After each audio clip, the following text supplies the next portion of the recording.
Di 20K subscriber channel Novel Official, akan adakan giveaway untuk satu orang pemenang. Syaratnya kalian harus subscriber, komen, like, share, supaya kalian bisa terpilih untuk jadi pemenang giveaway. Semoga beruntung bosku. Selamat datang di channel Novel Official. Sebelum kalian mendengarkan novel lelaki yang tak terlihat kaya, jangan lupa like, share, dan subscribe kalau tidak kusentil jantung kalian hehehehe. Tanpa lama-lama lagi langsung saja kita masuk di alur cerita novelnya. Bab 1151 sampai bab 1160. Sepertinya mereka datang dengan tujuan dalam pikiran. Tuan tampaknya tahu siapa mereka juga. Tuan terbang dan memasuki rumah terbang untuk mendiskusikan sesuatu dengan mereka. Tapi tidak ada dari kita yang tahu apa yang mereka bicarakan. Mereka telah bernegosiasi cukup lama. Beberapa saat ketika mereka bernegosiasi, rumah terbang tenggelam di bawah ombak, membawa Tuan bersamanya. Malam telah tiba. Kita semua berguling-guling. Nyaris tidak bisa tidur. Yang bisa kita lakukan sekarang adalah menjaga mayat peri. Sekarang sudah larut malam. Dan giliranku untuk berjaga-jaga. Termasuk aku. Kelompokku berjumlah 9 orang. Aku menulis ini setelah kejadian mengerikan itu. Insiden yang mengubah nasibku selamanya. Sementara kami berjaga-jaga, peri itu tiba-tiba menjadi hidup. Berdiri di depan kami. Ekspresinya sangat marah saat dia dengan dingin bertanya kemana kami akan membawanya. Tidak berani memainkan permainan apapun. Kami dengan jujur mengatakan semua yang kami tahu. Setelah mendengar penjelasan kami, dia marah. Saya masih ingat dengan jelas dia berkata, "Jadi, Anda masih ingin membebani saya sampai sekarang. Terima kasih kepada bintang-bintang bahwa saya mendapatkan kembali kesadaran saya tepat waktu." Setelah itu, dia menjadi sangat marah dan mulai menyerang kami. Saat dia bergerak, kehidupan 6 orang berakhir. Dia menakutkan. Saat saya mencoba lari, dia segera melambaikan salah satu lengan panjangnya dan mengikatnya di leher saya. Sebelum saya menyadarinya, saya telah terlempar ke udara. Jika bukan karena pohon yang menghancurkan sebagian besar musim gugur, saya pasti akan mati karena kerusakan musim gugur sendirian. Saya beruntung karena akhirnya saya hanya patah kaki. Itu dalam keadaan setengah sadar saya ketika saya menyadari sesuatu yang menakutkan. Ini semua salah. Aku yakin peri itu masih ada di peti mati. Lalu siapa sih si cantik gila ini? Pada saat itu, saya bahkan tidak tahu apa yang terjadi pada teman-teman saya yang lain. Untuk semua yang saya tahu, mereka semua bisa saja sudah mati. Untungnya, rumah perunggu raksasa itu terbang keluar dari laut pada saat itu, menyebabkan suara ledakan. Saya ingat pingsan pada saat itu karena semua kejutan. Ketika saya akhirnya terbangun, saya berada di rumah seorang nelayan yang baik hati.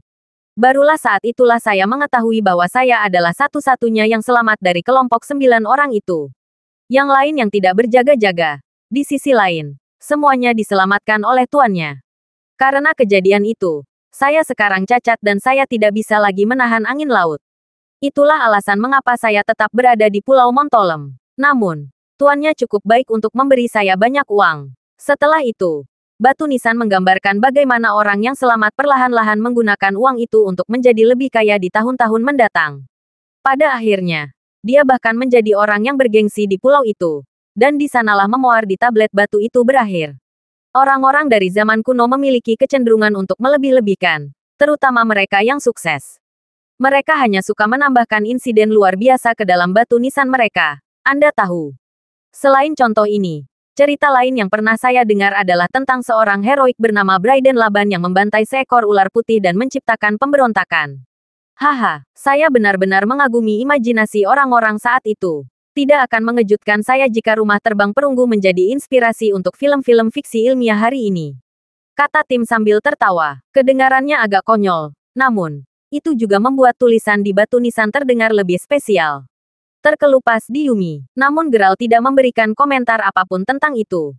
Setelah mengobrol sebentar dengan tim dan sedikit banyak mengetahui semua fakta yang ingin dia selidiki, Geralt menyuruh seseorang untuk mengirim tim pulang. Begitu dia pergi, Geralt dengan santai berkata, "Aku akan kembali ke kamarku dulu. Kalian semua harus pulang lebih awal karena kita akan berangkat besok." Namun, sebelum Geralt bisa pergi jauh, Yumi menghentikannya sebelum berkata, "Tahan. Mengapa Anda tidak menyuarakan pendapat Anda sebelumnya? Bahkan, Anda hampir tidak mengatakan apa-apa. Apakah ada masalah?" Menjadi wanita perseptif dia, Yumi kemudian menambahkan, Saya juga memperhatikan kelopak mata Anda sedikit berkedut setiap kali Tuan Yarrow menggambarkan rumah terbang sebelumnya. Mengapa begitu? Sangat peka terhadapmu. Bagaimanapun, jika saya memberitahu Anda bahwa cerita yang baru saja kita dengar sebelumnya adalah benar. Apakah Anda percaya padaku? Tanya Geralt. Apa? Kau tidak menarik kakiku, kan? Jawab Yumi, terperangah dengan pertanyaannya. Apakah ada alasan bagiku untuk berbohong? Tetap saja. Insiden ini tampaknya menjadi jauh lebih merepotkan daripada yang saya bayangkan sebelumnya. Kata Geralt sebelum kembali ke kamarnya. Yumi sendiri tetap tertegun di tempat untuk beberapa waktu. Sudah larut malam ketika Geralt terlihat bermeditasi di tempat tidurnya. Mendengarkan angin laut saat dia memikirkan penemuan baru yang dia buat malam ini. Menurut apa yang dikatakan orang yang selamat, seorang wanita yang sangat kuat dan murka telah muncul malam itu, mengakibatkan kematian 8 orang lainnya yang menjaga peti mati bersamanya. Siapa dia, dan apa maksudnya ketika dia mengatakan bahwa dia telah bangun tepat waktu? Apapun masalahnya, wanita itu tampaknya dipenuhi dengan kebencian yang luar biasa. Selain wanita itu, ratapan mengerikan dari dalam rumah terbang juga sesuatu yang tidak bisa dengan mudah dilupakan. Mungkinkah semua orang yang ditangkap oleh Liga Matahari ada di sana? Apakah Mila dan pamannya ada di sana? Penyebutan semua ratapan menyedihkan dari dalam rumah itu pasti mengejutkan Geralt sebelumnya.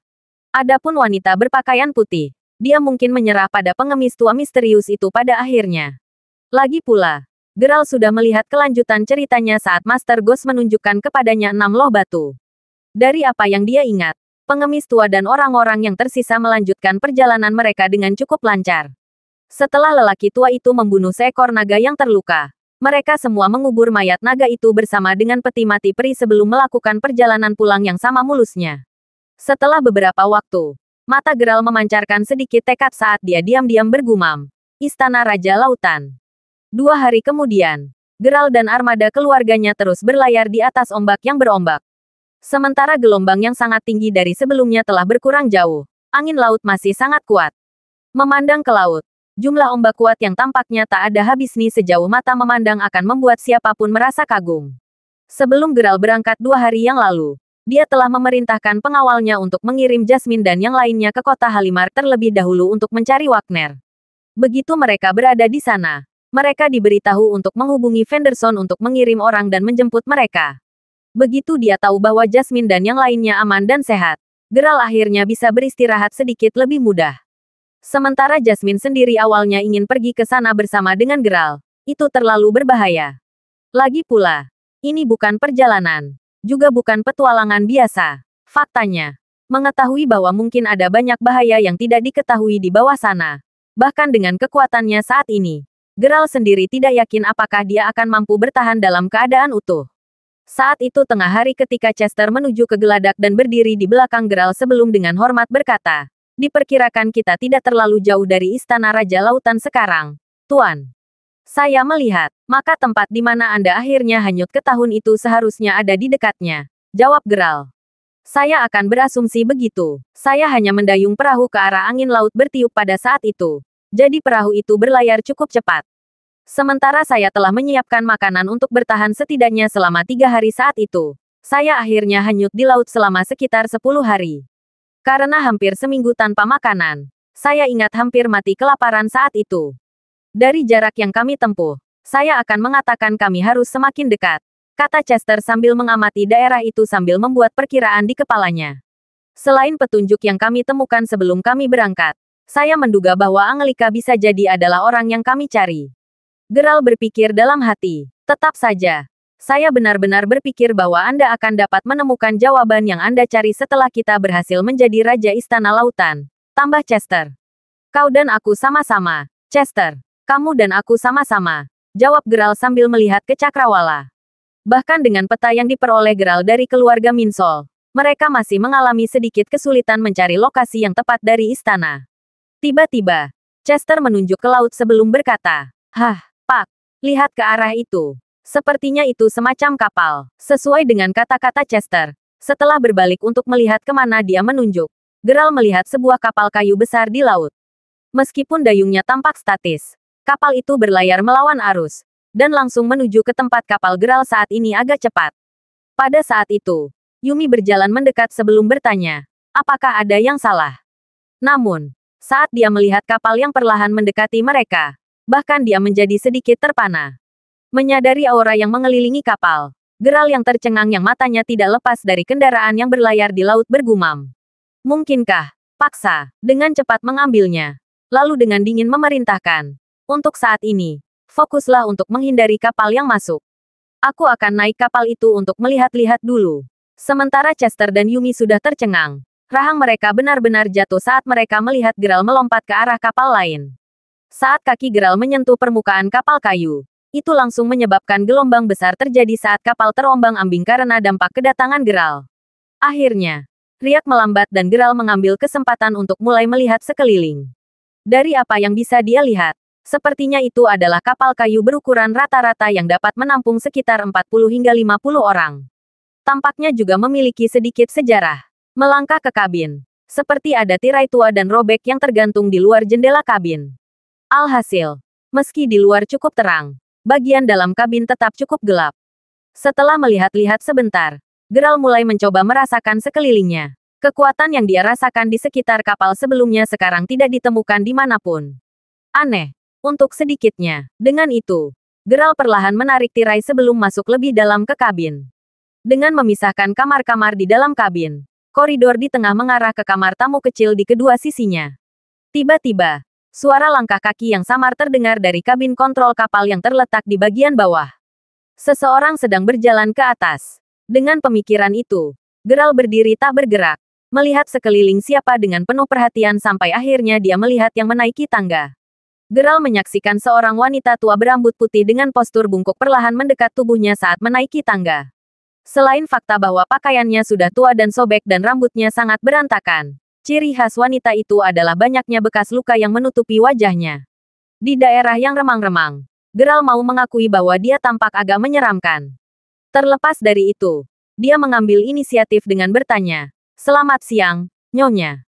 Bolehkah saya tahu nama Anda?" "Mati Ani," jawab wanita itu dengan senyum tipis.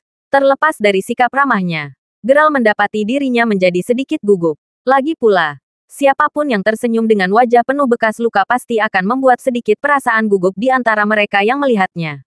"Datang lagi. Anda mengatakan bahwa nama Anda adalah Det Ani, Nyonya?" Tanya Geralt untuk konfirmasi. "Mati Ani. 2 kelopak mekar dan setiap kelopak mewakili dunia," jawab wanita tua itu dengan cara yang agak misterius. Geralt menyadari dirinya mengangkat alisnya sedikit ketika dia mendengar berbicara tentang beberapa tanaman misterius. Bunga yang hanya mekar 2 kelopak. Kenapa terdengar begitu familiar? Memikirkannya, dia tahu dia pernah menemukan tanaman seperti itu sebelumnya. Lagi pula, bunga alami dengan hanya 2 kelopak itu langka. Jadi dia pasti akan ingat jika dia pernah melihatnya sebelumnya. Tapi di mana? Semakin Geralt menatap wanita itu, perasaannya semakin aneh. Pada saat itu, dia mendengar seseorang berteriak, "Tuan, ini kamu." Berbalik untuk melihat, Geralt melihat bahwa Chester dan Yumi telah naik ke kapal juga. "Kenapa kalian berdua datang ke sini?" tanya Geralt. "Yah, karena kamu sudah pergi cukup lama dan kami tidak mendengar apa-apa darimu. Kami menjadi sedikit khawatir," jawab Chester saat dia dan Yumi segera mulai mengamati wanita tua itu yang kini menatap ujung koridor dari ujung kepala sampai ujung kaki. Sementara Chester langsung mengernyit. Yumi mulai merapikan rambutnya. Meskipun Geralt tahu bahwa napasnya sedikit lebih cepat. Tidak ada yang perlu bertanya-tanya. Untuk saat ini, kembalilah dulu. Perintah Geralt. Karena Geralt masih belum bisa melihat menembus wanita tua yang sangat aneh itu. Dia khawatir Yumi dan Chester akan berakhir dalam bahaya jika mereka tetap berada di sini lebih lama lagi. Namun, saat dia mendengar mengatakan itu, wanita tua itu tiba-tiba mulai tertawa dingin. Tawanya terdengar hampir seperti burung gagak, membuatnya semakin menakutkan. Sudah merasa sangat cemas akan tawanya. Kegelisahan Geralt memuncak saat dia menyadari bahwa beberapa bunga yang tampak sangat aneh mulai muncul dari udara tipis di tengah koridor. Bunganya sendiri masing-masing hanya memiliki 2 kelopak. Dengan masing-masing kelopak menyerupai wajah manusia. Pada saat itulah Geralt akhirnya ingat di mana dia pernah melihat bunga seperti itu sebelumnya. Dia telah melihat mereka di taman saat dia berada di Istana Jiwa. Taman di pulau kakeknya itu dibuat khusus untuk menanam jenis bunga itu. Geralt ingat menganggap bunga itu aneh. Jadi dia bertanya lebih banyak kepada Wilson tentang mereka. Menurut apa yang dikatakan Wilson kepadanya, bunga itu tidak memiliki nama. Biji bunga ditemukan di wilayah barat. Dan tampaknya berasal dari zaman kuno. Setelah mencoba menanamnya, mereka berhasil membuatnya berbunga. Karena bunga tanpa nama secara alami hanya mekar untuk memiliki 2 kelopak, kakek Gerald memutuskan untuk menanamnya di taman, memperlakukannya sebagai karya seni yang hidup. Ternyata, bunga itu bernama Det Anis. Saat pemikiran Gerald berakhir, dia menyadari bahwa serbuk sari halus mulai muncul dari bunga. Serbuk sari menyebarkan aroma unik di sekitarnya. Dan segera setelah Yumi dan Chester menciumnya, mereka langsung merasa pusing. Tak lama kemudian, keduanya kehilangan kesadaran dan jatuh ke lantai. Serbuk sari itu beracun. Setelah berteriak keheranan, Gerald segera berbalik untuk melihat wanita tua itu, bersiap untuk melancarkan serangan. Namun, bahkan sebelum dia bisa melangkah maju, Gerald tiba-tiba merasakan keempat anggota tubuhnya melemah saat mantra pusing secara bersamaan menyapu dirinya. Apa? Tapi bagaimana ini mungkin? Aku sudah lama kebal terhadap semua racun. Gerald berpikir pada dirinya sendiri saat dia perlahan berlutut ke lantai dengan satu lutut. Pusingnya semakin parah. Melihat itu, wanita tua itu tersenyum jahat saat dia perlahan mulai berjalan ke arahnya sambil berkata, "Saya dapat melihat bahwa fisik Anda sangat berbeda dibandingkan dengan orang biasa. Namun, ketahuilah bahwa animati di sini pada awalnya adalah sesuatu yang berbeda. Anggap saja mereka counter yang hampir sempurna untuk melawanmu." Merasa bahwa dia akan segera pingsan jika dia tidak melakukan sesuatu dengan cepat, Gerald menempatkan semua fokusnya yang tersisa untuk menggunakan pikiran sucinya untuk memanggil Fajar. Setelah itu, Dawnbreaker langsung melesat keluar dari lengan bajunya. Wanita tua itu benar-benar tidak mengantisipasi bahwa Gerald benar-benar akan merencanakan upaya terakhir secara harfiah di bawah lengan bajunya. Pada saat dia menyadari pedang itu terbang tepat untuknya, bagaimanapun, dia sudah terlambat untuk bereaksi tepat waktu. Tidak dapat menghindari serangan itu, Dawnbreaker akhirnya menikam tangan kanannya di lengan kirinya, membuat wanita tua itu jatuh ke lantai. Anehnya, saat dia jatuh, pusing hebat yang dialami Gerald tiba-tiba menghilang. Jadi bukan racun yang menyebabkan pusingku. Gerald berpikir pada dirinya sendiri saat dia dengan cepat mendapatkan kembali kekuatannya. Memikirkannya, Gerald segera menyimpulkan bahwa wanita tua itu telah melancarkan serangan mental padanya alih-alih menggunakan racun yang sebenarnya, dan bahwa dia hanya menggunakan serbuk sari sebagai semacam media untuk berpikir bahwa kekuatan mentalnya telah dikendalikan oleh wanita tua itu sebelumnya. Sementara wanita tua itu jelas tampak terkejut. Dia dengan cepat tersentak, bangkit dan berlari ke sebuah ruangan. Gerald sendiri berlari ke pintu, hanya untuk disambut oleh suara pecahan kaca saat wanita tua itu menabrak satu-satunya jendela kamar dan melompat ke laut lepas.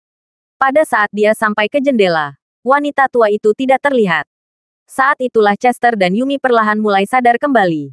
Tidak lama kemudian, bahkan pengawal Crawford mulai menaiki kapal. Karena dia sebelumnya mengalami serangan mental, wajah Gerald masih sedikit pucat saat dia memerintahkan bahwa Chester dan Yumi kembali ke kapal. Juga, mulailah pencarian di sekitar area untuk menemukan seorang wanita tua. Dia terluka jadi dia pasti akan meninggalkan jejak apapun yang terjadi. Mendengar itu, para pengawal Gerald langsung menurut dan memulai pencarian mereka. Tetap saja, siapa dia? Sepertinya dia sengaja menunggu kita di sini. Fakta bahwa kita menabraknya begitu dekat dengan tempat Raja Istana Lautan membuatnya semakin curiga. Gerald berpikir dalam hati beberapa saat kemudian ketika dia melihat ke laut. Aku ingin tahu apakah dia benar-benar mencoba mencegah kita memasuki Istana Raja Lautan. Lalu ada senjata pilihannya juga. Sementara saya sudah tahu bahwa bunga itu istimewa ketika saya melihatnya di tempat kakek. Saya tidak akan pernah menduga bahwa itu memiliki fungsi seperti itu. Begitu pikiran Gerald berakhir, alarm di kabin salah satu kapal keluarga Crawford mulai meraung. Lebih dari 10 kapal besar Crawford sebelumnya telah mencari wanita tua di sekitar daerah itu. Dengan membunyikan alarm, jelas bahwa mereka akhirnya. Beberapa detik kemudian, seorang pengawal datang berlari ke arah Gerald sebelum dengan bersemangat berkata, "Saat kami melihatnya, wanita tua itu langsung menyelam jauh ke dalam laut, Tuan Crawford. Meskipun kami belum dapat menangkapnya, detektor sonar kami menemukan bahwa dia dengan cepat berenang menuju apa yang tampak seperti bangunan logam besar jauh di bawah gelombang. Saya melihat, maka mungkin firasat kuat untuk berasumsi bahwa tempat yang dia tuju saat ini adalah Istana Raja Lautan. Saya menempatkan Anda bertanggung jawab untuk memberikan dukungan bagi kami sementara beberapa dari kami menuju ke sana untuk melihatnya."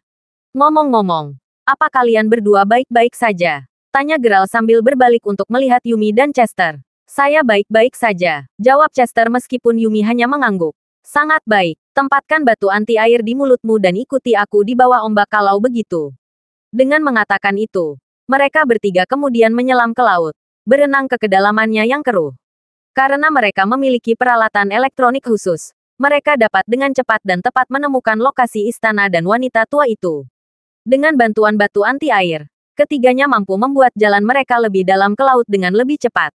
Beberapa saat kemudian, ketiga orang itu tiba di depan sebuah gua gelap yang memiliki bukaan yang agak kecil dan sempit, sekitar setengah ukuran orang dewasa rata-rata. Meskipun pintu masuk berbentuk labu agak sempit, Geralt berenang dengan baik dan dua lainnya mengikuti dengan cepat di belakangnya. Setelah berenang melewatinya, ketiganya menemukan diri mereka berada di area yang terasa hampir asing. Tak lama kemudian, mereka sampai di pintu masuk gua yang lain. Meskipun ada satu perbedaan mencolok dengan yang satu ini. Ada serbuk sari animati yang mengambang di mana-mana di dalam. Tutup lubang hidungmu dan tetap fokus. Perintah Geralt sambil melihat ke dashboard alat pelacak. Sementara wanita tua itu tidak terlihat di sana. Dia terakhir terlihat tepat di tempat mereka saat ini. Dia tidak diragukan lagi ada di dalam. Betapa liciknya dia. Jika dia kurang berhati-hati, maka dia pasti akan langsung jatuh ke dalam perangkapnya. Pada saat itulah Yumi dan Chester mulai merasa sedikit tidak nyaman. Geralt menduga itu karena serbuk sari di pintu masuk gua lebih padat. Meskipun dia sadar akan hal itu dan secara aktif berusaha mempertahankan kendali atas dirinya sendiri, Geralt masih mendapati dirinya tidak mampu menahan dampak mental yang kuat yang disebabkan oleh Death Anis. Wanita tua itu pasti tidak baik. Tak lama kemudian, Chester dan Yumi akhirnya pingsan lagi sementara Geralt terus bertahan melalui dampak mental yang paling kuat. Namun, pada akhirnya, Geralt gagal bertahan melaluinya. Saat sekelilingnya menjadi terdistorsi, Geralt melihat wajah aneh dan jelek muncul di hadapannya sebelum akhirnya pingsan. Setelah periode waktu yang tidak diketahui, Geralt akhirnya bangun lagi. Saat dia perlahan memulihkan posisinya, Geralt memikirkan bagaimana rasa sakit dari serangan mental tidak berbeda dari saat dia menerima ingatan dewa itu atau bahkan ketika dia diserang secara fisik dengan keterampilan seni bela diri. Bahkan, jika dia harus berdebat, dampak mentalnya jauh lebih menyakitkan daripada keduanya. Terlepas dari itu, Geralt bersyukur bahwa dia memiliki batu anti-air bersamanya. Jika tidak, mereka semua akan tenggelam sekarang, melihat bahwa mereka masih di bawah air. Berbalik ke sisinya, Geralt melihat bahwa Chester yang sekarang sangat pucat masih tidak sadarkan diri. Menahan rasa sakit di kepalanya, Geralt kemudian menoleh ke sisi lain untuk melihat bagaimana keadaan Yumi. Namun, yang sangat mengejutkannya, Yumi tidak bisa ditemukan dimanapun. Apa yang bisa terjadi padanya? Dengan menghilangnya Yumi membuatnya cukup sadar. Geralt kemudian mendukung Chester dari atas bahunya saat dia mulai mencari-cari dia. Namun, tidak peduli berapa banyak dia mencari, tidak ada jejaknya dimanapun. Mungkinkah sesuatu terjadi padanya? Geralt berpikir dalam hati, merasa sedikit bersalah. Namun, dia tahu bahwa ini bukan waktunya untuk ragu-ragu. Bagaimanapun, dia masih hidup dan istana Raja Lautan sekarang sangat dekat dengan mereka. Saat Geralt membangunkan Chester, dia benar-benar berharap Yumi baru saja masuk lebih dalam ke gua tempat animati pernah berada.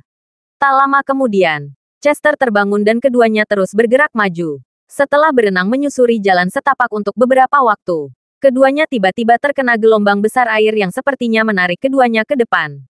Saat Chester dan Geralt berusaha untuk bertahan, keduanya saling memandang. Diam-diam setuju bahwa mereka saat ini terperangkap dalam arus bawah laut yang tersembunyi.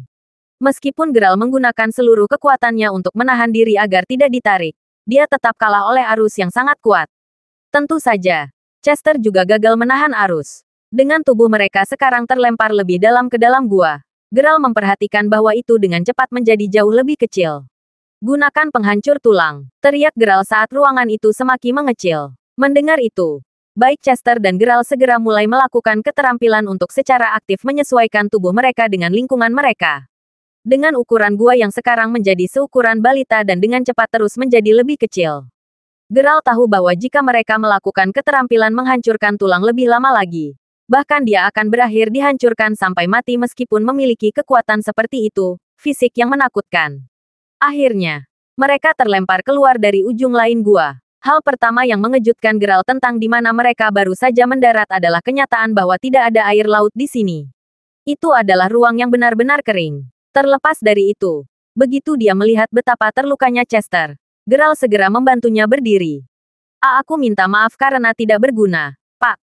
Melihat betapa lemahnya Chester meminta maaf, Geralt kemudian dengan lembut menepuk pundaknya sebelum berkata, tidak apa-apa. Lagi pula, sepertinya kita akhirnya tiba di Istana Raja Lautan. Setelah mengatakan itu, Geralt terdiam beberapa saat, benar-benar terpana dengan apa yang dia lihat sekarang. Tidak mendengar apapun dari Geralt untuk sementara waktu, Chester kemudian mendongak juga. Matanya melebar saat dia melakukannya, dan dia menemukan mulutnya menganga saat dia menatap istana yang tampak sangat megah yang terbentang di depan mereka. Istana itu tampak cocok untuk seekor naga, dan di tengah strukturnya, ada sebuah platform tinggi yang sangat besar. Apa yang paling mengejutkan Geralt, bagaimanapun, adalah kenyataan bahwa melayang sekitar 20 kaki di atas platform, adalah peti mati kristal. Ini peti mati abadi lainnya. Geralt berpikir sendiri dalam kebingungannya. Jadi itu benar, wanita berbaju putih itu benar-benar telah dikuburkan di dalam peti mati abadi di sini setelah dipisahkan dari dewa. Tetap saja, Geralt tidak bisa tidak bertanya-tanya mengapa pengemis tua itu dengan sengaja menempatkan mereka begitu jauh satu sama lain. Apa niat lelaki tua itu dengan melarang keduanya bertemu untuk selamanya? Saat Geralt sedang berpikir keras, sudut matanya melihat Chester menunjuk ke mural di sekitarnya saat dia berkata, ada mural di mana-mana. Pak, mereka sepertinya menggambarkan semua yang telah terjadi yang akhirnya mengarah pada semua ini. Setelah melirik sekali lagi pada wanita berbaju putih peti mati abadi, Geralt menoleh untuk melihat mural bersama dengan Chester.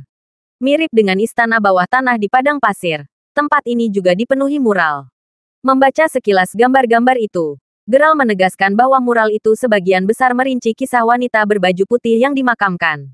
Lebih spesifiknya, mereka membicarakan tentang proses penguburan dan asal-muasal jenazah wanita berbaju putih tersebut.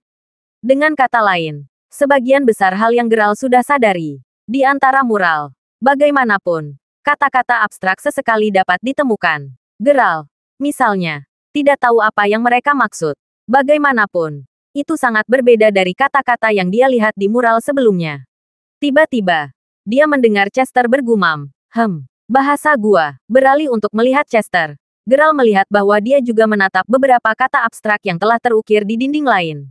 Bahasa gua, tanya Geralt saat dia pergi ke sisi Chester. Memang, Pak, soalnya, bahasa itu digunakan secara eksklusif oleh suku kuno yang merupakan penghuni gua. Keluarga saya memiliki koleksi gulungan kulit binatang milik penghuni gua tersebut. Dan nenek saya telah memaksa saya untuk mempelajari arti dari beberapa kata dan karakter mereka ketika saya masih jauh, jelas Chester. Mengangkat alis, Geralt kemudian menjawab, apakah itu berarti kamu bisa membaca dan mengerti bahasanya? Membaca sekilas kata-kata, Chester kemudian menggaruk bagian belakang kepalanya saat dia berkata, paling-paling, aku merasa bahwa aku hanya akan bisa memahami sedikit lebih dari setengahnya. Sisanya sebagian besar adalah tebakan. Itu sudah jauh lebih baik dariku karena aku tidak bisa membuat kepala atau ekornya. Either katakan padaku apa yang menurutmu kata-kata itu coba katakan. Jawab Geralt sambil menepuk bahu Chester. Mendengar itu, Chester segera mulai mencoba menguraikan kata-kata dengan sangat serius tapi. Itu sekitar 10 menit kemudian ketika dia berkata. Teks itu tampaknya berbicara tentang beberapa ramalan misterius. Itu juga terus mengulangi beberapa kata. Setelah mengatakan itu, Chester kemudian mulai menunjuk beberapa kata, mengarahkan jarinya di sepanjang setiap kata saat dia menjelaskan apa artinya secara individual. Kalimat yang terus berulang mengatakan, 2 kelopak mekar dan setiap kelopak mewakili dunia. Jawaban yang Anda cari ada di salah satunya. 2 kelopak mekar dan setiap kelopak mewakili dunia. Itu yang sebenarnya dikatakan, tanya Geralt untuk konfirmasi. Benar, Tuan, jawab Chester sambil langsung mengangguk. Wanita tua misterius itu mengatakan hal yang sama persis padanya saat itu. Berbicara tentang wanita tua itu, Geralt sebelumnya menggunakan pikirannya untuk mencari di sekelilingnya. Namun dia tidak bisa merasakan kehadiran wanita tua itu sama sekali. Mungkinkah dia pergi saat kita pingsan? Tapi itu tidak masuk akal. Dengan arus yang begitu kuat di luar sana. Bahkan aku tidak bisa melawannya. Apalagi dia.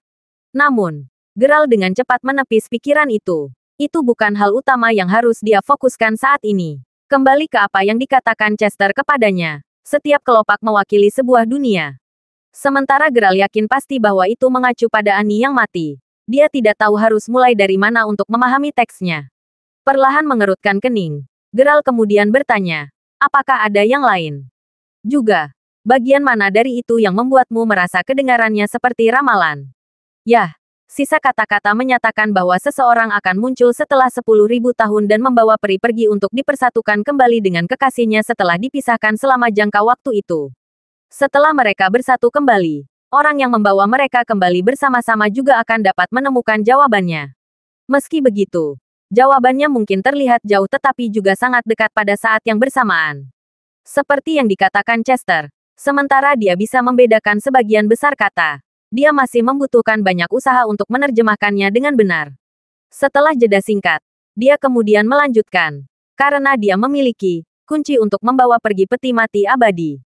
Dia satu-satunya yang benar-benar bisa membuka peti mati abadi. Sebuah kunci, ya, atau setidaknya sesuatu yang sangat mirip dengan kunci, jawab Chester. Setelah memikirkannya sebentar, Geralt kemudian berkata, mungkinkah itu mengacu pada ini?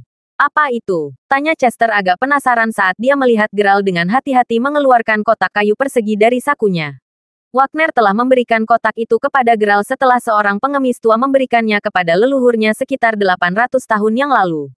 Dari apa yang telah dikatakan Wagner kepada Geralt, pengemis tua itu tidak hanya mengantisipasi bahwa Geralt akan pergi ke istana Raja Lautan berabad-abad kemudian, tetapi dia juga secara akurat memprediksi pertemuan Geralt dengan Wagner. Oleh karena itu mengapa dia memberitahu keturunan Wagner untuk bertahan kotak sampai Geralt akhirnya muncul? Mungkinkah pengemis tua itu benar-benar telah meramalkan apa yang akan terjadi dalam 10.000 tahun? Apakah lelaki tua itu benar-benar berhasil memprediksi bahwa Geralt akan menemukan peti mati abadi dan mengangkut wanita berbaju putih itu agar dia akhirnya dipersatukan kembali dengan dewa? Mungkinkah pengemis tua dari 10.000 tahun yang lalu itu sebenarnya adalah orang yang sama dari 8 abad yang lalu? Geralt bergidik memikirkan itu dan tidak berani terlalu memikirkannya. Memikirkannya saja sudah cukup untuk membuatnya dipenuhi rasa takut dan cemas. Apapun, Geralt mampu membedakan satu hal dari semua ini. Dalam pesan yang ditinggalkan pengemis tua itu untuk Geralt, dia mengatakan bahwa Geralt akan mendapatkan jawaban yang dia cari selama menyatukan kembali wanita berbaju putih itu dengan dirinya yang lain. Apakah itu berarti begitu dia melakukan itu, insiden mengenai Liga Matahari juga akan segera terungkap juga? Apalagi yang dia katakan, tolong lakukan yang terbaik dan cobalah untuk mengerti sebanyak yang kamu bisa, Chester. Kata Geralt setelah keheningan singkat dari pemikiran yang mendalam. Yah, dikatakan di sini bahwa sesuatu yang buruk akan terjadi pada dunia tidak lama lagi. Dan banyak yang akan mati karena peristiwa itu. Tidak ada yang bisa mencegah bencana itu terjadi. Dan ramalan akan menjadi kenyataan satu persatu. Ini hanya takdir kita. Di luar bagian itu, aku tidak mengerti apa-apa lagi, jawab Chester sambil menghela nafas. Ramalan, dan insiden buruk di mana banyak yang akan mati. Peristiwa apa yang bahkan bisa mengacu pada, dan tidak peduli bagaimana dia melihat kata-kata itu, mengapa dia merasa bahwa kata-kata di loh batu itu merujuk padanya. Dengan begitu banyak pertanyaan di benaknya, Geralt memaksa dirinya untuk mencatat semua kata di loh batu. Lagi pula, meskipun dia tidak bisa membaca kata-katanya sekarang, itu tidak berarti bahwa itu akan tetap sama di masa depan. Setelah itu, dia kemudian membawa Chester menuju mural lainnya. Setelah melihat-lihat sebentar, mereka menemukan bahwa mural terakhir sepertinya menyatakan bahwa selama seseorang bisa mendapatkan kunci untuk membuka gerbang kehidupan, mereka akan dapat menemukan jalan keluarnya. Bahkan kunci itu ditampilkan di mural. Sesuai dengan apa yang ada di dalam kotak, kunci di mural itu digambar dalam bentuk ekor ikan mas. Geralt memastikan untuk mencatat semua ini juga sebelum akhirnya berjalan ke peti mati abadi dengan Chester mengikuti tepat di belakangnya yang masih terletak di tengah struktur. Sementara Geralt mendengar Lyra menggambarkan wanita berbaju putih dari mimpinya sebagai orang dengan temperamen peri, Geralt belum pernah melihatnya sendiri. Sekarang dia akhirnya di sini. Dia ingin melihatnya dengan benar. Lagi pula, dia terus mendengar bahwa dia adalah wanita cantik yang datang dari surga. Apakah dia benar-benar cantik? Dengan sedikit usaha, keduanya berhasil mendorong tutup peti mati itu hingga setengah terbuka. Segera setelah itu, hawa dingin sepertinya merembes keluar dari peti mati. Beberapa detik kemudian, rasa es menghilang dan wanita di peti mati sekarang bisa terlihat. Angelika, gumam Chester dengan ekspresi gembira di wajahnya. Nada suaranya, bagaimanapun, mengisyaratkan perasaan terkejut dan senang secara bersamaan. Jadi sepertinya tebakan Geralt memang benar. Orang yang telah menyelamatkan Chester dari sebelumnya benar-benar wanita berbaju putih. Namun, kini muncul pertanyaan baru. Bagaimana dia bisa hidup saat itu? Melihat peti mati dengan lebih baik, Geralt melihat bahwa orang di dalamnya tampak seperti kecantikan yang tampak dingin yang mengenakan pakaian putih bersih.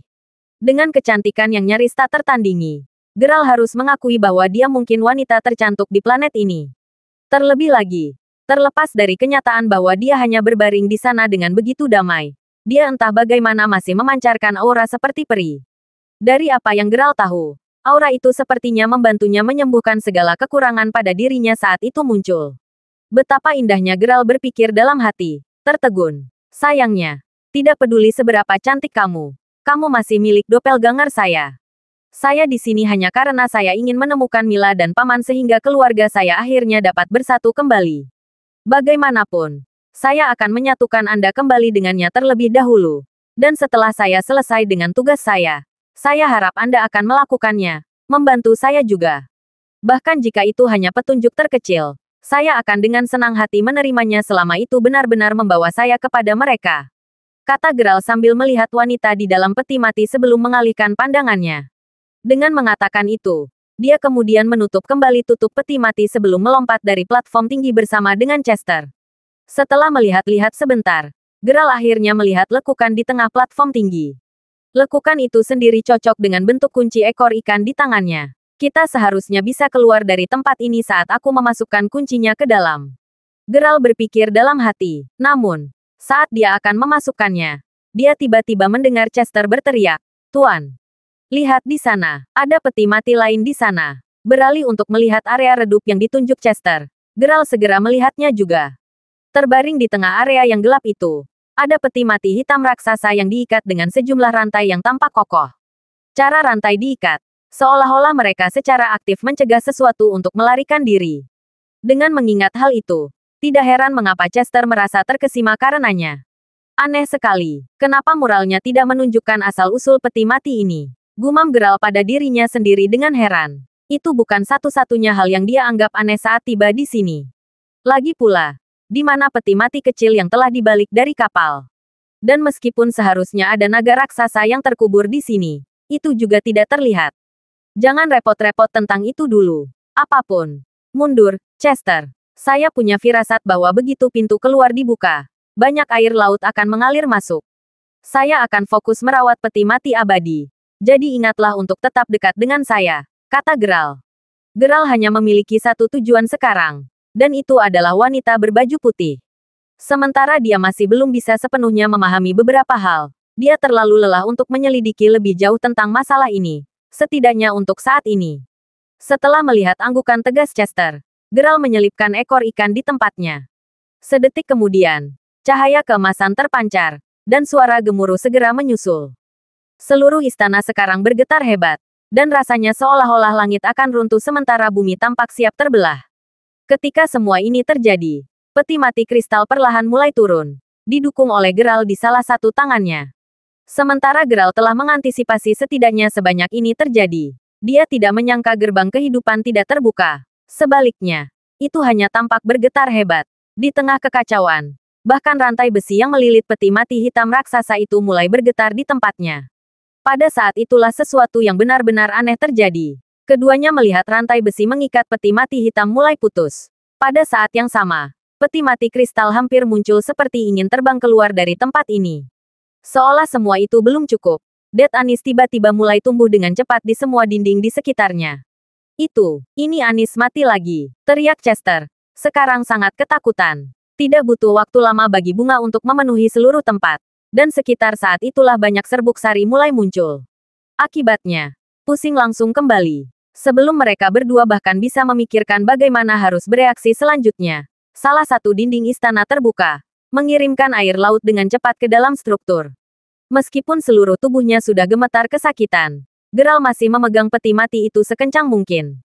Beberapa saat kemudian, pilar batu di dalam istana mulai runtuh, mengirimkan bongkahan pilar yang rusak kemana-mana. Saat itu, kaki Geralt sudah menyerah karena efek dari Death Anis dan dia sekarang berlutut saat dia menyaksikan Chester terkena salah satu bongkahan pilar. "Es Tuan!" teriak Chester yang terluka saat dia mulai merangkak untuk mendukung Geralt. Namun, Semburan besar air laut mencegahnya untuk mendekat. Saat air laut memenuhi seluruh istana, Geralt mendapati dirinya perlahan pingsan. The Dead Anis telah mengambil korban mereka, dan dia tidak bisa lagi menahan semua rasa sakit. Beberapa detik sebelum dia benar-benar tidak sadarkan diri, peti mati hitam besar itu menarik perhatiannya lagi. Pada titik ini, semua rantainya telah putus dan tutup peti mati itu kini telah terbuka.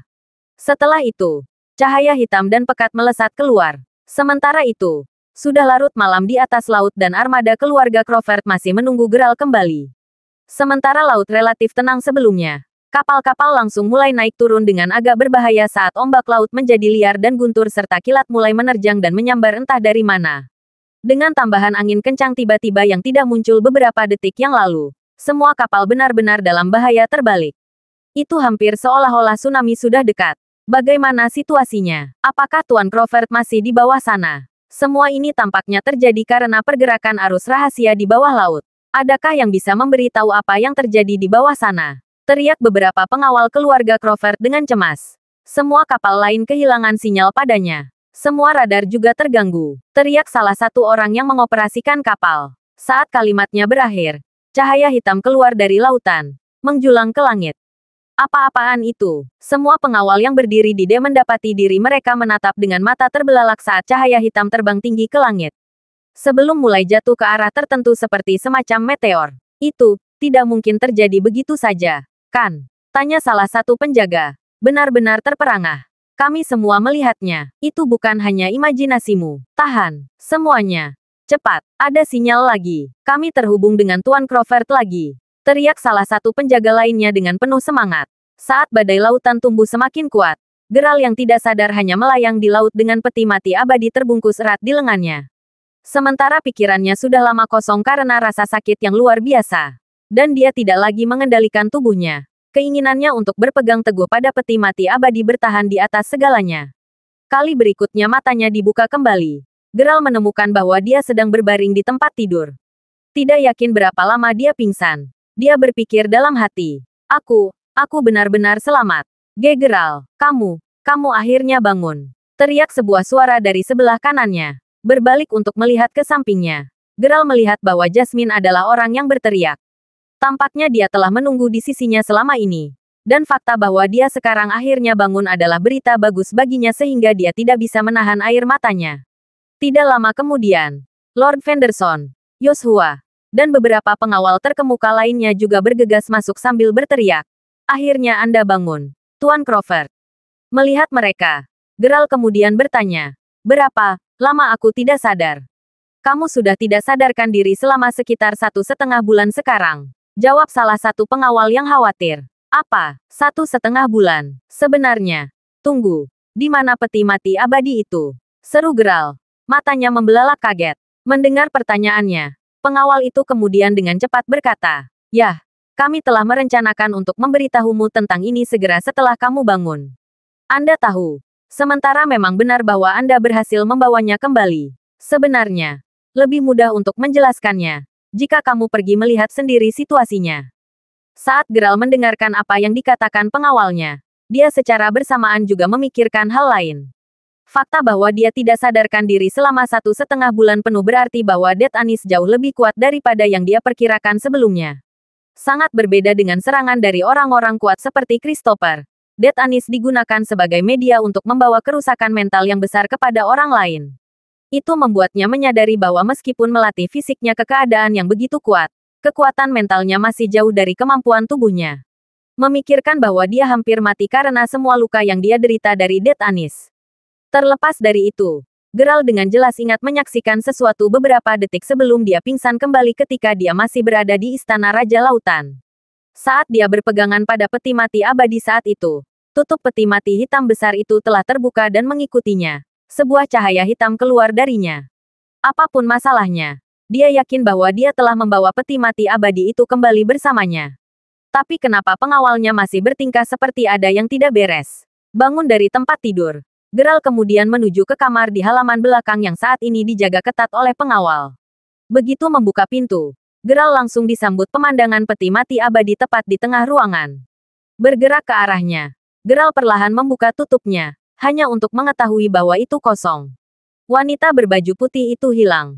Melihat bahwa Geralt sekarang telah menyadari apa masalah itu, penjaga yang sama dari sebelumnya berjalan ke arahnya sebelum berkata, "Anda tahu, Tuan Crawford, setelah berhasil mengeluarkan Anda dan peti mati abadi dari air, kami membawa keduanya dari Anda kembali ke sini. Pada saat itu, kami semua cukup yakin bahwa isi peti mati tetap berada di dalam.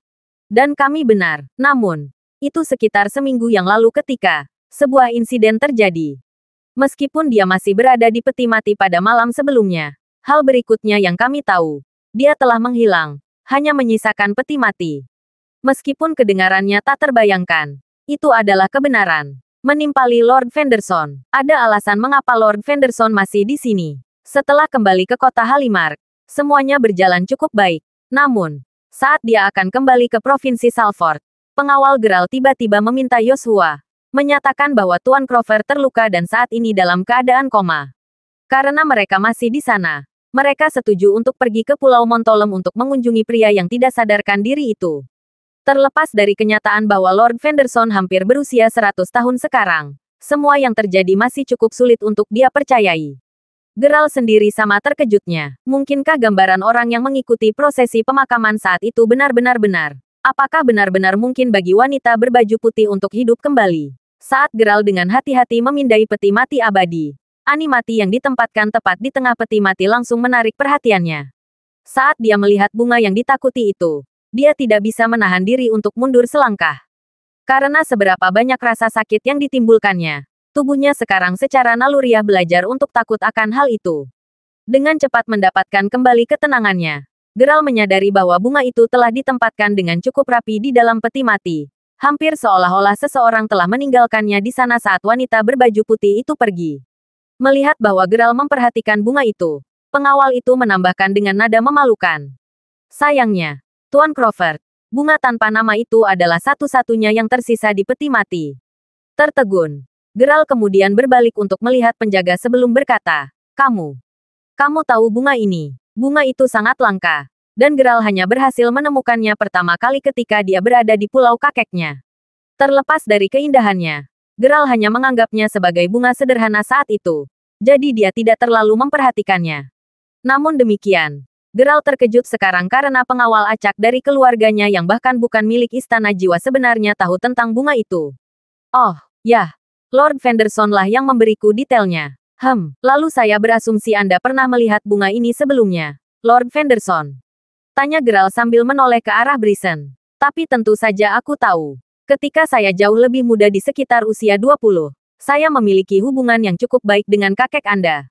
Tahun itu, kakek Anda dan saya masih menjadi rekan seperjuangan. Bagaimanapun, dia menunjukkan kepada saya jenis bunga ini saat itu dan mengklaim bahwa itu hanya dimiliki oleh keluarga Anda. Namun, ketika saya bertanya kepadanya apa namanya, dia hanya mengatakan bahwa itu adalah bunga tanpa nama. Dia kemudian menambahkan bahwa itu adalah bunga aneh dan misterius yang dulunya adalah bunga totem milik negara misterius di wilayah barat." Jelas Brisen. "Jadi maksudmu adalah kakekku tidak hanya memiliki jenis bunga ini sejak dulu, tapi dia juga tahu bahwa itu misterius?" Tanya Geralt, merasa terkejut dengan wahyu yang tiba-tiba itu. Lagi pula, ketika dia terakhir bertanya kepada Welson tentang bunga itu ketika dia masih di pulau itu, Welson memberitahu Geralt bahwa setelah kakeknya mendirikan Istana Jiwa, dia pergi ke wilayah barat. Saat dia bepergian ke barat laut, dia tampaknya menemukan benih bunga itu secara tidak sengaja. Meskipun dia memiliki seluruh taman, dia hanya menanamnya untuk kecantikan mereka. Dengan kata lain, Geralt telah diberitahu bahwa kakeknya sama sekali tidak tahu tentang sifat misterius bunga itu. Terlebih lagi, dari apa yang baru saja dikatakan Lord Fenderson kepada Geralt, tampaknya kakeknya telah menemukan bunga itu jauh lebih awal daripada yang dikatakan Welson kepadanya. Kakeknya rupanya bahkan memberitahu Lord Fenderson bahwa bunga itu hanya dimiliki oleh keluarga Crawford. Pernyataan yang sangat kontras. Memang, bagaimanapun, itu adalah bunga tanpa nama. Hanya ada 2 kelopak yang mekar, dan masing-masing kelopak mewakili sebuah dunia. Itu adalah pernyataan menakjubkan yang dikatakan lelaki tua itu padaku saat itu. Tahu? Kata Brisen sambil menggelengkan kepalanya dengan senyum pahit di wajahnya. Itu kalimat itu lagi. Geralt berpikir dalam hati. Sekarang menemukan seluruh situasi lebih mencurigakan dari sebelumnya. Kenapa kakeknya mengatakan kata-kata yang sama persis seperti yang dikatakan wanita tua aneh itu? Dengan begitu banyak pertanyaan dalam benaknya, Geralt mulai mendengarkan lebih saksama saat Lord Fenderson terus berbicara. Terlepas dari itu, saya kemudian bertanya kepadanya apa maksud pernyataannya yang aneh. Sebagai tanggapan, dia memberitahu saya bahwa dengan melihat bentuk unik bunga tanpa nama, bunga itu dapat dibagi menjadi dua ruang yang identik. Terlepas dari ruang manapun yang dipilih, hal-hal yang akan mereka lihat, dengar, dan rasakan akan sama persis. Meski begitu, kedua ruang itu akan tetap benar-benar berbeda satu sama lain. Dengan kata lain, dua kelopak mekar, dan setiap kelopak mewakili dunia. Tapi kakek, mengapa ada dua ruang yang serupa tetapi sama sekali berbeda? Tanya Jasmine yang selama ini berdiri di samping. Aku juga menanyakan hal yang sama padanya saat itu. Setelah itu, dia memberi saya contoh yang sekarang akan saya sampaikan. Menurut kakek Geralt, bunga tanpa nama ini memiliki kemampuan khusus yang mampu mengubah mental dan organ indera seseorang. Untuk lebih spesifik, bunga dapat menggunakan kemampuan pengendalian pikiran yang aneh untuk membuat Anda merasa bahwa suatu objek mirip dengan objek lain. Bahkan jika itu benar-benar berbeda dari objek yang sebenarnya di hadapan Anda. Ambil contoh ruangan ini. Perhatikan baik-baik, ketika Anda terkena kemampuan bunga tanpa nama, itu membuat Anda merasa seperti berada di ruangan yang tepat ini. Bahkan jika Anda berada di ruangan yang sama sekali berbeda. Anda harus dapat memahaminya sedikit lebih baik setelah mendengar contoh itu. Aku, misalnya, pasti tidak saat itu. Dan aku bahkan pernah bercanda dengannya saat itu dengan memperlakukannya seperti orang yang sangat aneh. Jelas Bryson sambil menggelengkan kepalanya lagi. Senyum pahit masih tersungging di wajahnya. Sekarang dia berada di usia di mana dia sudah menginjakkan kaki di kuburan. Bryson tampak sedikit melankolis saat dia mengingat kejadian tahun itu. Sementara itu adalah reaksi Bryson. Ketika dia dan Jasmine menoleh untuk melihat Geralt, mereka menemukan bahwa dia menjadi sangat pucat. Faktanya, ekspresinya saat ini terlihat jauh lebih tidak menyenangkan daripada saat dia masih tidak sadarkan diri. Ada apa, Geralt? Tanya Bryson dan Jasmine bersamaan. Geralt yang sudah mengerutkan alisnya sudah tenggelam dalam pikirannya saat itu. Jadi dia tidak menjawab. Jadi itulah arti sebenarnya dari setiap kelopak mewakili dunia. Berpikir kembali. Sementara wanita tua itu dengan jelas memasuki gua. Dia tidak membawa kunci ekor ikan mas. Dengan kata lain, itu tidak akan masuk akal untuk berasumsi bahwa dia akan dapat meninggalkan istana Raja Lautan dari sisi lain. Aku masih ingat menghentikannya di pintu masuk gua. Setelah terbangun dari kesadarannya yang singkat saat itu karena wanita tua itu menggunakan Det Ani pada mereka lagi dia telah memasuki istana Raja Lautan bersama dengan Chester. Namun, tidak ada jejak wanita tua di sana sama sekali. Satu-satunya hal tambahan di sana adalah peti mati hitam besar itu. Omong-omong, aku ingat merasa aneh bahwa tulang naga raksasa tidak ada di dalam istana. Adapun peti mati hitam, bahkan tidak disebutkan sama sekali di mural sebelumnya. Segalanya terus menjadi semakin aneh semakin dia memikirkannya. Kembali sebelum semua ini terjadi, Geralt hanya ingin membawa wanita berbaju putih dan peti mati abadi kembali ke permukaan. Menurut prosedur di mural, pintu makam seharusnya dibuka saat dia memasukkan ekor ikan mas kunci. Sebaliknya, langit jatuh dan tanah terbelah. Itu benar-benar berbeda dari apa yang ditunjukkan mural. Juga, kenapa aku tidak tenang saat itu? Memikirkan kembali. Sepertinya ada kekuatan yang telah menangkapku di saat terlemahku untuk menambah lebih banyak momentum pada insiden itu. Sementara semua ini sudah cukup mengkhawatirkan. Ada satu pemikiran khusus yang benar-benar membuatnya sangat cemas. Apakah tempat yang saya kunjungi benar-benar adalah Istana Raja Lautan? Apakah saya bertemu dengan wanita asli berbaju putih? Jika saya percaya bahwa setiap kelopak benar-benar mewakili dunia yang berbeda. Lalu bisakah aku memasuki ruang lain? Jika itu masalahnya, maka, siapa yang saya selamatkan? Terima kasih sudah mendengarkan. Novel lelaki yang tak terlihat kaya. Sampai jumpa di novel selanjutnya.